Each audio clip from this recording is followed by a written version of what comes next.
ನಮಸ್ತೆ ಎಲ್ಲರಿಗೂ. ನಿಮ್ಮೆಲ್ಲರಿಗೂ ಆಗುವಂಥ ಕೆಲವೊಂದು ಟಿಪ್ಸ್ನ ನಾನು ಇವತ್ತು ಈ ವಿಡಿಯೋದಲ್ಲಿ ತಿಳಿಸ್ಕೊಡ್ತಾ ಇದ್ದೀನಿ. ನಿಮ್ಮ ಮನೇಲಿ ಪೆನ್ ಇರುತ್ತೆ ಅಥವಾ ಮಕ್ಕಳು ಏನಾದರೂ ಇಂಕನ್ನು ಯಾವುದಾದ್ರೂ ಜಾಗದಲ್ಲಿ ನಿಮಗೆ ಮನೆಯಲ್ಲಿ ಕಿಟಕಿ ಬಾಗಿಲು ಅಥವಾ ಈ ಥರ ನೋಡಿ ಬಾಕ್ಸ್ಗಳ ಹತ್ರ ಮೇಲೆ ಕನ್ನಡಿ ಮೇಲೆ ಈ ಥರ ಎಲ್ಲ ಮಾಡಿರ್ತಾರೆ. ನೀವು ಏನು ಹಾಕಿದ್ರೂ ಅದು ಹೋಗಲ್ಲ, ಕಲೆ ಸೋಪ್ ಹಾಕಿದ್ರೂ ಹೋಗಲ್ಲ, ಏನು ಹಾಕಿ ತಿಕ್ಕಿದ್ರೂ ಅದು ಹೋಗಲ್ಲ. ಆವಾಗ ಏನು ಮಾಡಬೇಕು ಅಂದರೆ ನಿಮ್ಮ ಮನೇಲಿ ಬಯಲಿನ್ ಅಥವಾ ವ್ಯಾಸ್ಲಿನ್ ಯಾವುದಾದ್ರೂ ಒಂದು ಇದ್ದೇ ಇರುತ್ತಲ್ಲ, ಅದನ್ನು ನೀವು ಕೈಗೆ ಫಸ್ಟ್ ಹಚ್ಕೊಂಡ್ಬಿಟ್ಟು ಎಲ್ಲಿ ನೀವು ಅದು ಇಂಕ್ ಆಗಿರುತ್ತೋ ಆ ಜಾಗದಲ್ಲಿ ನೀಟಾಗಿ ಸವರ್ಕೊಳ್ಳಿ ಫಸ್ಟು. ಅದಾದಮೇಲೆ ನಿಮ್ಮಲ್ಲಿ ವೇಸ್ಟ್ ಆಗಿರುವಂಥ ಬಟ್ಟೆ ಅಥವಾ ಯಾವುದಾದ್ರೂ ಬಟ್ಟೆ ಇದ್ದರೆ ಆ ಬಟ್ಟೆಯಿಂದ ನೀಟಾಗಿ ಎಲ್ಲನೂ ಒರೆಸ್ಕೊಳ್ಳಿ. ನೋಡಿ ಎಷ್ಟು ನೀಟಾಗಿ ಹೋಗುತ್ತೆ. ಇದೆಲ್ಲ ಕಿಟಕಿ ಬಾಗಿಲು ಅಥವಾ ಕನ್ನಡಿ ನೆಲದಲ್ಲಿ ಕೂಡ ಹಾಕಿದರೂ ಕೂಡ ಇದು ವ್ಯಾಸ್ಲಿನ್ ಅಥವಾ ಬಯಲಿನ್ ಹಾಕೋದ್ರಿಂದ ನೋಡಿ ಖಂಡಿತವಾಗ್ಲೂ ಹೋಗುತ್ತೆ. ಕೈ ತುಂಬ ನೀಟಾಗಿ ಸ್ವಲ್ಪ ಹಚ್ಕೊಂಡ್ಬಿಟ್ಟು ಅದನ್ನು ನೀಟಾಗಿ ಫಸ್ಟು ಸವರ್ಕೊಳ್ಳಿ. ಇಂಕನ್ನು ಫಸ್ಟೇ ಬಟ್ಟೆಲಿ ಒರೆಸ್ಬೇಡಿ, ಕೈಯಲ್ಲಿ ಸವರ್ಕೊಂಡು ನೀಟಾಗಿ ಅದನ್ನ ರಬ್ ಮಾಡಿ. ಅದಾದಮೇಲೆ ನೋಡಿ ಈ ಥರ ಬಟ್ಟೆಲಿ ಒರೆಸೋದ್ರಿಂದ ಈ ಥರ ಇಂಕೆಲ್ಲ ನೀವು ಹೋಗುತ್ತೆ. ಬಾಕ್ಸ್ ತುಂಬ ಇಂಕ್ ಮಾಡಿಲ್ಲ ನನ್ನ ಮಗಳು.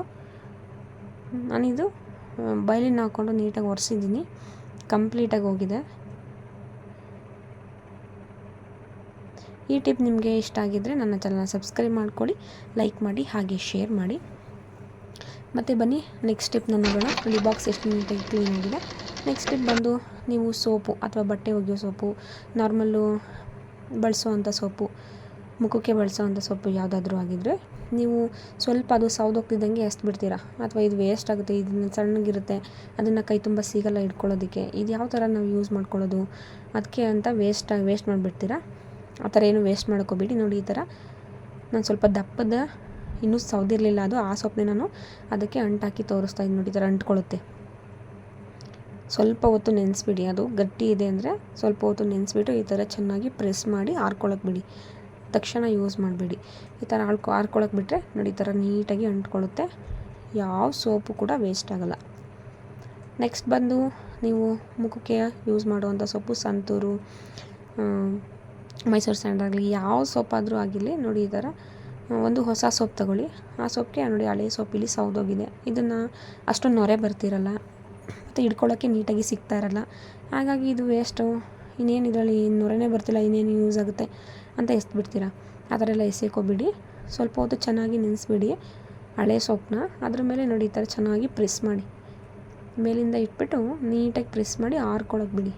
ಆವಾಗ ಅದು ನೀಟಾಗಿ ಕೂರುತ್ತೆ. ನೋಡಿ ಈ ಥರ ಮಾಡೋದ್ರಿಂದ ಯಾವ ಸೋಪ್ ಕೂಡ ಎಷ್ಟು ಸೋಪ್ ಇದ್ರೂ ವೇಸ್ಟ್ ಆಗೋಲ್ಲ, ಯಾವ ಸೋಪ್ ಇದ್ರೂ ವೇಸ್ಟ್ ಆಗೋಲ್ಲ.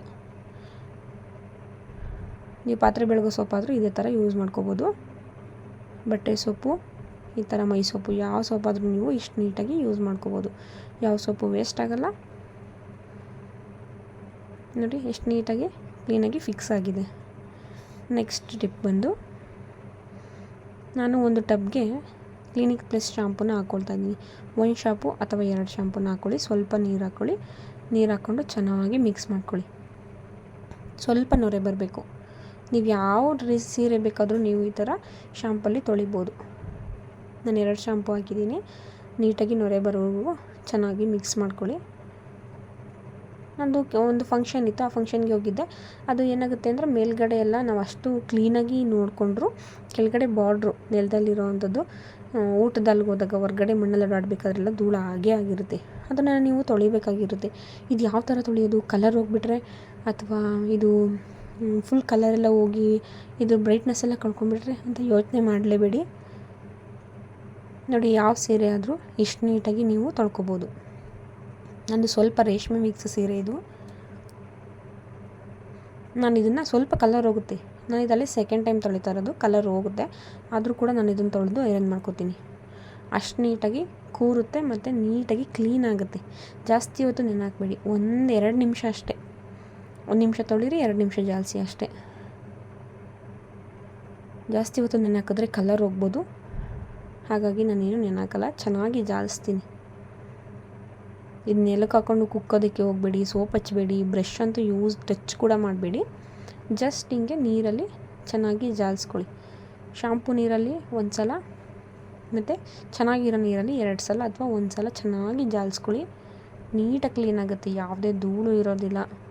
ಅಕಸ್ಮಾತ್ ಏನಾದರೂ ಕರೆ ಆಗಿತ್ತು ಅದನ್ನು ಹೋಗಿಸ್ಬೇಕು ಅಂತಂದರೆ ನೀವು ನೆನೆ ಹಾಕೋದಕ್ಕಿಂತ ಮುಂಚೆನೇ ಎಲ್ಲಿ ಕರೆಯಾಗಿರುತ್ತೆ ಆ ಜಾಗದಲ್ಲಿ ನೀವು ಸೋಪ್ ಅಥವಾ ಶಾಂಪೂ ಏನಾದರೂ ಹಚ್ಬಿಟ್ಟು ಚೆನ್ನಾಗಿ ಕೈಯಿಂದ ಕೈಗೆ ಸುಮ್ಮನೆ ಉಜ್ಜಿ ಅಷ್ಟೇ. ಸೀರೆನ ಇಟ್ಕೊಂಡು ಆ ಕೈಯಿಂದ ಈ ಕೈಗೆ ಸೀರೆಯನ್ನು ಸಿಗಿಸ್ಕೊಂಡು ಚೆನ್ನಾಗಿ ಉಜ್ಜಿ ಕರೆ ಹೋಗುತ್ತಷ್ಟೆ. ಜಾಸ್ತಿ ಹೊತ್ತು ಸೀರೆನ ನೆನೆ ಹಾಕಬೇಡಿ. ನೋಡಿ ಈ ಥರ ಚೆನ್ನಾಗಿ ಜಾಲಿಸಿ, ಟಬ್ಬಿಂದ ಆಚೆ ತೆಗಿಬೇಡಿ. ಅದೇ ಥರ ಸುಮ್ಮನೆ ಹಿಂಗೆ ಮೇಲೆ ಕೆಳಗೆ ಮಾಡಿ ಚೆನ್ನಾಗಿ ಜಾಲಿಸಿ ಆ ಶಾಂಪೂ ನೀರನ್ನ ಚೆಲ್ಲಿ.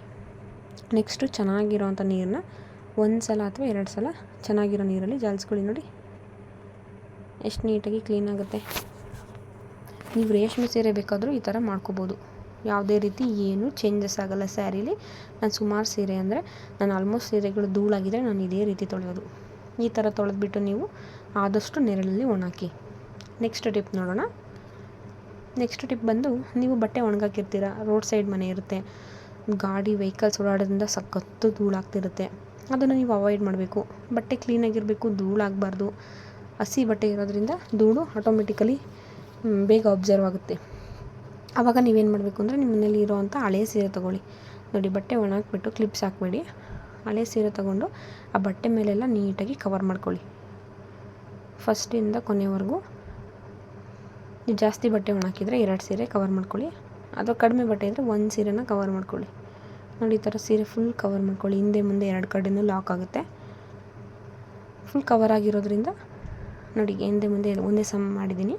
ಈ ಥರ ಕವರ್ ಆಗೋದ್ರಿಂದ ಯಾವುದೇ ರೀತಿ ಧೂಳಾಗಲ್ಲ. ಆಮೇಲೆ ಕ್ಲಿಪ್ಸು ಕೂಡ ಕಡಿಮೆ ಯೂಸ್ ಆಗುತ್ತೆ. ಮಧ್ಯದಲ್ಲಿ ಒಂದೊಂದು ಹಾಕಿದ್ರೆ ಆಯಿತು. ಕೆಳಗಡೆ ಯಾಕೆ ನಾನು ಕ್ಲಿಪ್ಸ್ನ ಹಾಕ್ತಾಯಿದ್ದೀನಿ ಅಂದರೆ ಸೀರೆ ಗಾಳಿಗೆ ಕೆಳಗಿಂದ ಎದ್ದೇಳುತ್ತೆ ಅನ್ನೋ ಕಾರಣಕ್ಕೆ ನಾನು ಕ್ಲಿಪ್ಸ್ನ ಕೆಳಗಡೆನೂ ಒಂದೊಂದು ಹಾಕ್ತಾಯಿದ್ದೀನಿ. ಈ ಥರ ಮಾಡೋದ್ರಿಂದ ಯಾವುದೇ ರೀತಿ ಧೂಳು ಆಗೋಲ್ಲ. ಬಟ್ಟೆ ಕ್ಲೀನಾಗಿ ಇರ್ತವೆ. ಈ ಟಿಪ್ಸ್ ನಿಮಗೆ ಇಷ್ಟ ಆಗಿದ್ರೆ ನನ್ನ ಚಾನಲ್ನ ಸಬ್ಸ್ಕ್ರೈಬ್ ಮಾಡ್ಕೊಳ್ಳಿ.